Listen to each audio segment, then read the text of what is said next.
Ular tanah atau Calocelasma rhodostoma adalah sejenis ular keluarga beludak berbisa yang amat agresif. Termasuk ke dalam anak suku Crotalinae, bandotan berdekik. Ular tanah menyebar di Asia Tenggara dan Jawa. Ular ini juga dikenal dengan nama-nama lokal seperti bandotan bedor, orai lemah, orai gibukset, ular edor karimun Jawa, dan lain-lain. Dalam bahasa Inggris dikenal sebagai Malayan pit viper. Ular ini berukuran tidak terlalu besar, cenderung gemuk, dan agak pendek. Panjang rata-rata sekitar 76 cm. Hewan betina cenderung lebih panjang dari yang jantan. Kadang-kadang dijumpai pula spesimen yang lebih panjang, hingga 91 cm. Punggung berwarna coklat agak kemerahan atau kemerah jambuan. Sepanjang bagian tengah punggung dihiasi oleh 25-30 pasang corak segitiga besar coklat gelap, berseling dengan warna terang kekuningan atau keputihan.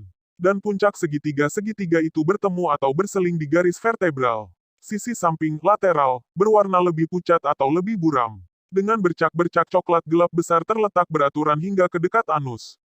Sisi bawah tubuh putih kemerah jambuan, bebercak coklat gelap dan terang. Keseluruhan warna punggung itu memberi kesan penyamaran yang kuat manakala ular berada di antara serasa kering.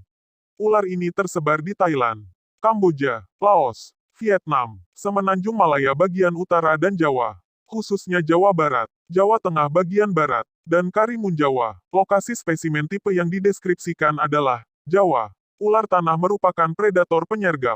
Hanya melingkar di tanah atau di atas serasa menunggu mangsanya lewat di dekatnya dan jarang bergerak. Ular ini menghuni hutan belukar, semak-semak, atau lahan pertanian yang lembab dan kurang terurus. Sering pula ditemukan di sekitar pemukiman.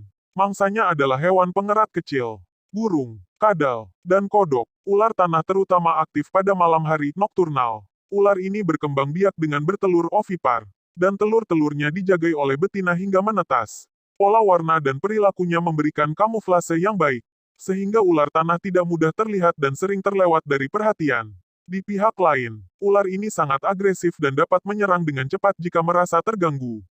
Ular ini memipihkan badannya di saat merasa terancam, membentuk leher seperti huruf S, dan siap menyerang.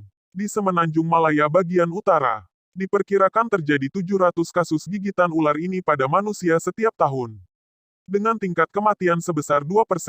Gigitan ular ini sangat menyakitkan, menimbulkan pembengkakan, dan kadang-kadang terjadi kematian jaringan, gangrein, nekrosis. Meskipun gigitan fatal jarang terjadi, namun banyak korbannya yang kemudian mengalami kerusakan atau disfungsi anggota badan, atau bahkan harus diamputasi, karena ketiadaan serum antibisa atau keterlambatan pengobatan. Pada pihak lain, bisa ular tanah mengandung bahan antikoagulan yang dapat mencegah pembekuan darah.